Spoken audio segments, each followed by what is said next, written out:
4 mois après le décès de Bernard Tapie, il a visiblement temps de faire les comptes. Sa veuve Dominique et ses enfants se retrouvent face à de lourdes dettes. Une enquête délicate révélée par Paris Match, à laquelle Sophie Tapie a réagi sur Instagram.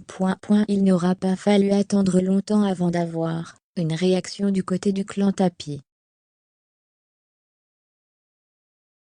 Pour son édition du 10 février 2022, Paris Match a mis en couverture une photo de Dominique Tapie promenant son chien dans les rues de Paris, en révélant sa dernière enquête sur l'héritage de Bernard Tapie. Sa femme ruinée, pourquoi il ne l'a pas protégée, annonce le magazine.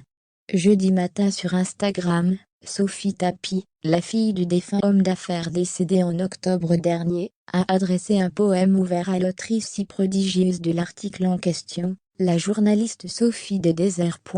Comment es-tu tombée si bas? 8 pages glacées, très laborieuses. Si loin de tes livres d'autrefois. Je t'imaginais plus talentueuse. Lance d'abord la chanteuse de 33 ans, voir diaporama. Elle poursuit en dénonçant une plume serrée entre 3 doigts, une arme bien dangereuse, qui peut faire tant de dégâts, une mitrailleuse d'encre poisseuse qui éclabousse, qui souille, qui broie. La sœur de Laurent, et demi-sœur de Nathalie et Stéphane Tapie écrit ensuite, imprimons des pages monstrueuses. C'est ça qui marche, ça va de soi, à toutes ces belles infos juteuses, cueillies à la main depuis des mois. Pour toi elles semblent délicieuses, mais en écart plus d'un crois-moi. Car l'âme des gens elle n'est pas creuse, et la dignité ne s'achète pas. L'épouse de Jean-Mathieu Marinetti conclut alors, la souffrance est souvent silencieuse, et par pudeur elle ne s'étale pas.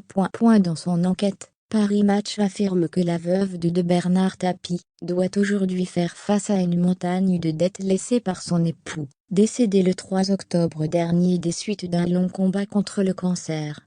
Au total, ce sont 600 millions d'euros que Dominique Tapie se retrouve à devoir rembourser.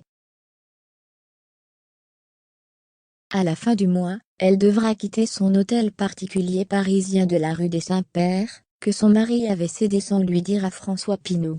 Heureusement, en cette période difficile, la veuve de 71 ans peut compter sur le soutien et la générosité de plusieurs amis, à commencer par Jean-Louis Borloo et Brigitte Bardot. Retrouvez l'intégralité de l'enquête de Paris Match, dans son numéro du 10 février 2022.